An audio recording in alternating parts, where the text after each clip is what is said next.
Hello and welcome back to Ebenezer Cottage Garden.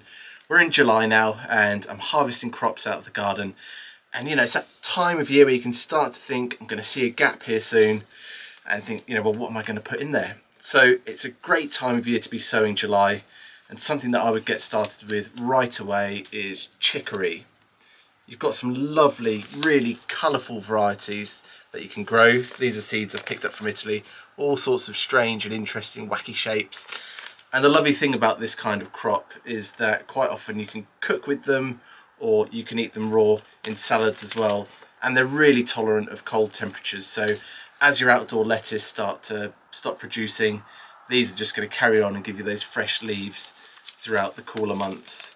So definitely get your hands on some of these. These seeds are from Italy, but there's all kinds of varieties you can pick up online if you have a look. Something else that I think is definitely worth growing this time of year is go back to those Oriental leaves. So things like Mizuna that you may have grown early in spring, you can re-sow those, which are excellent to be used in stir fries or salads. And also pak choi, which again you may have just gotten away with in those cooler spring months. Now's the time that you can sow those.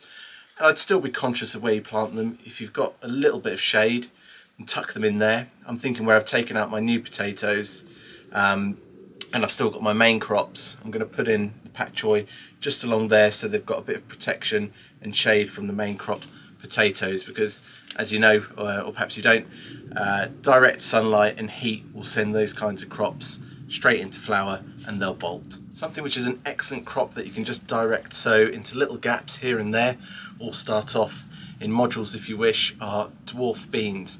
At this point you've probably got your runner beans and all of your climbing beans in, but these are ones which will probably grow about this tall, produce a nice little harvest of beans that you can very quickly harvest and cook with, and they're just a nice way to fill in any little gaps and spaces that you've got and maximise your bean harvest throughout the summer.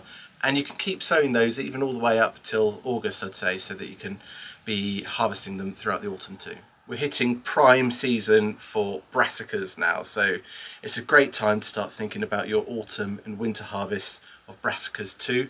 So go back to those Calabrese varieties of broccoli that you've got, make sure you're sowing some of those. If you like enjoying things like Romanesco, that's a really lovely in-between broccoli and cauliflower variety with fascinating geometric shapes that you can grow.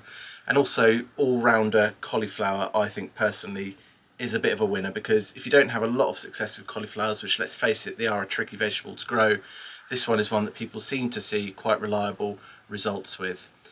And whilst you're out there and you're looking at your gaps between your vegetables and you're just seeing a nice little line there that's not the right size to be planting a lot of things, you can also perhaps drill a line and direct sow some carrots too. Fast growing varieties like Nantes are excellent, or even some of the longer varieties and larger varieties like Giant Red, you could sow some of those and they'll grow obviously sort of slowly throughout the season, and some of them will even keep in the ground through the winter too, especially if you're harvesting them towards the end of July. So I definitely revisit those. And another all-round winner, which is great for preserving, eating fresh or roasting, is beetroot. There's lots of interesting varieties that you can grow. I like to stick with Boltardi, which is a lovely big red beetroot that you just can't go wrong with. Or you've got the candy cane chogia varieties, which I really love slicing thinly and just placing into salads. If you want something else which is quite a small vegetable, nice for cooking, I don't personally grow it a lot, but I may do this year, you can look at turnips now too. There's some fantastic little golf ball, little white turnip varieties that you can sow at the moment too. As well as thinking about autumn and winter crops now, we can also be thinking about next spring, which I know seems mad because it feels like spring really wasn't that long ago. But any spring cabbage that you've got, if you sow them now, they're going to be ready early on. And when it's April and you're sowing your seeds for the season, it's so rewarding to be cutting a cabbage from the garden and bringing it in. And the same goes for things like your purple sprouting broccoli. If you haven't sowed them yet by this point in July, definitely sow some of those, and they again will bring you so much joy in those early months in the year, and the hard work now will really pay off then. Things like spring onions are excellent to keep on sowing throughout July, as you should be doing every 2-3 weeks throughout the growing season, just to keep on replenishing your stock out there. but there are some real stars to be sowing now.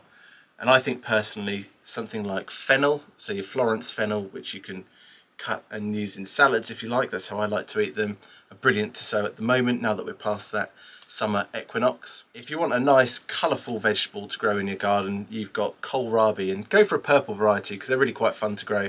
I said I wasn't going to grow any this year because I grew way too many last year and some of them got woody, ended up going to seed, but I might just dot a few out there, and they're great for making coleslaw and things like that.